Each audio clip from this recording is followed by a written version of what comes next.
2002년 월드컵 이외에도 우리가 기억해야 할 것이 또 있습니다. 바로 노인장기 요양보험입니다. 2001년 광복절 축사에서 고 김대중 대통령이 처음 언급한 노인장기 요양보험이 2002년 16대 대통령 선거 당시 노무현 대통령 후보의 공약이 되면서 본격 추진되었습니다. 그리고 노무현 대통령의 임기 중인 2007년 4월 드디어 관련 법이 국회를 통과해 2008년 7월 1일부터 시행에 들어갔습니다.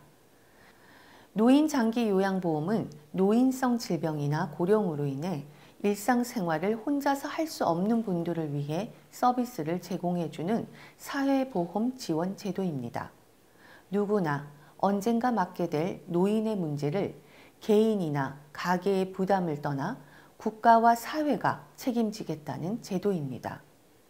적용 대상자는 65세 이상의 노인이지만 65세 이하라도 치매나 중풍 등 노인성 질병으로 인해 6개월 이상 장기 요양이 필요한 사람은 적용받을 수 있습니다. 건강보험 가입자는 무조건 장기요양보험의 가입자가 됩니다.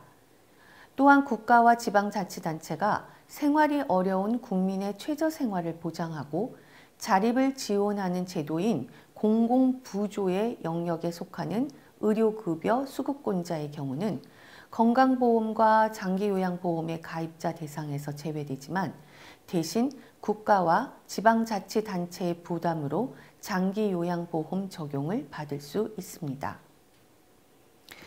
노인장기요양보험 운영에 드는 재원은 가입자가 납부하는 장기요양보험료와 국가, 지방자치단체 부담금, 장기요양급여 이용자가 부담하는 본인 부담금 등 세 가지로 조합됩니다.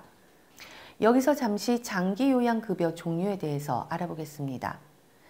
장기요양급여는 크게 재가급여, 시설급여, 특별현금급여로 나눕니다. 먼저 재가급여란 방문요양이나 방문목욕, 방문간호 등을 받을 수 있는 혜택입니다. 시설급여는 노인요양시설, 노인요양 공동생활가정에서 신체활동 지원 및 심신기능 유지 향상을 위한 훈련 등을 제공하는 급여입니다. 주야간보호는 유치원처럼 일정 시간 시설을 이용하기에 시설급여로 착각하는 경우가 있는데요. 이것은 재가급여에 해당합니다. 특별현금급여는 가족요양비와 특례요양비, 요양병원 간병비 등이 있는데 현재 이 중에서 가족요양비만 지원되고 특례요양비와 간병비는 유보 중에 있습니다. 가족요양비는 장기요양기관이 부족한 도소지역이나 천재지변으로 장기요양기관 이용이 어려운 사람에게 지급되는 비용입니다. 또 가족 등으로부터 장기요양을 받아야 하는 수급자에게 현금으로 지급하는 것을 말합니다. 앞서 말한 세 급여와는 별도로 중복수급이 가능한 복지용구급여가 있습니다. 복지용구급여란 인지지원 등급 이상을 받은 노인장기요양보험 수급자에게 신체활동 지원 및 인지기능의 유지 향상에 필요한 용구로서 보건복지부 장관이 정하고 고시하는 것을 구입하거나 대여하여 주는 급여입니다. 다만 시설급여를 제공하는 요양기관에 입소한 자는 해당되지 않습니다. 복지용구 연간 한도액은 160만 원이며 공단 부담액과 본인 부담액 그리고 구입과 대여를 합산한 금액입니다. 총액이 1년 한도액을 초과하면 초과한 금액부터 본인이 전액 부담해야 합니다.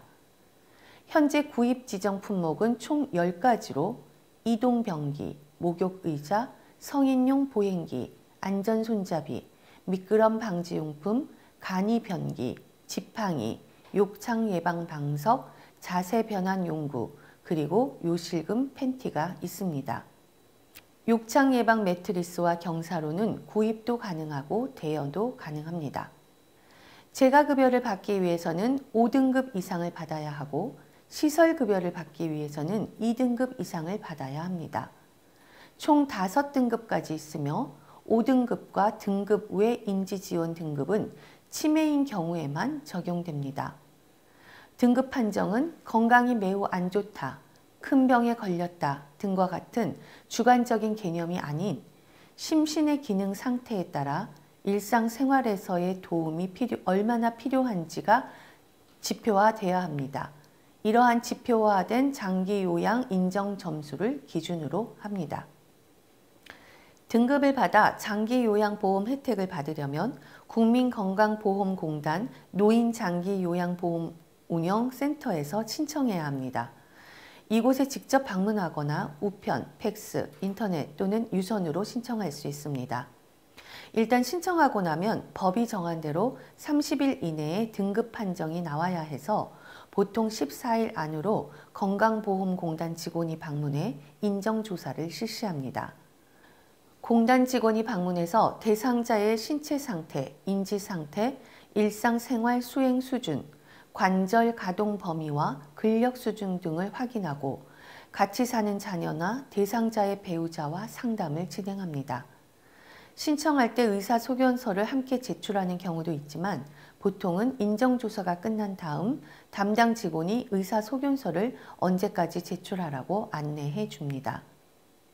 방문 직원의 조사 자료와 의사소견을 바탕으로 의사, 한의사, 간호사, 물리치료사 등 보건의료인과 사회복지 공무원 등으로 구성된 등급위원회가 등급을 결정하면 국민보험공단으로부터 장기요양 인정서가 송부됩니다. 이것으로 장기요양기관을 찾거나 자신에게 맞는 요양급여를 받으면 됩니다.